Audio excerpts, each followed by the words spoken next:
So now we're going to talk about hepatitis C. Again, I have no disclosures. These are really relevant resources for you guys. So the HCV guidelines is a living, breathing document that gets updated frequently with new recommendations about who to screen and what are the preferred treatment regimens.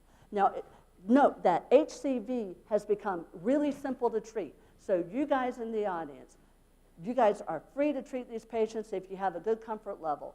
If you're treating these patients, go to this second website to look for any drug-drug interactions that may occur between the medications your patient's receiving now and the treatments for the hepatitis C. So this is just for you to ponder. Why should patients be screened for HCV? Sorry, I may make a mistake and go to HPV.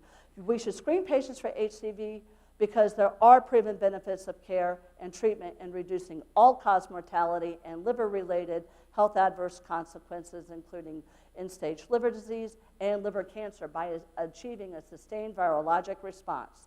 There are potential public health benefits in reducing transmission through early treatment, viral clearance, and reducing risk behaviors. Note that over 95% of patients who are treated are cured. And hepatitis C cure reduces liver-related mortality by 93%. So I'm telling you, it is all of the above. And as we already noted, patients will, and we'll discuss this further, patients who are born between 1945 and 1965, I think you want to screen those patients. Do you want to screen a household non-sexual contact of a hepatitis C positive person? Likely not, because there's no real risk of acquiring infection. People who have a history of a blood transfusion or organ transplant before 1992, we ought to screen them because we were not very effective in screening the blood bank at that time. Or if a person has liver disease of unknown cause.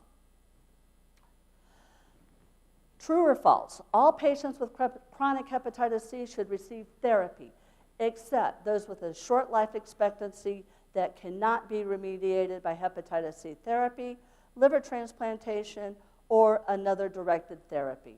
And that is true, and we'll go over some data.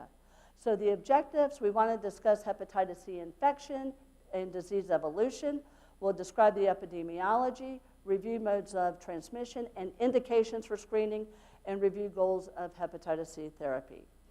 So hepatitis C infection can range from a mild illness that lasts for a few weeks to a serious lifelong infection. And note on this slide here that 75 to 85% of patients develop chronic infection. So patients don't clear the infection by themselves very often.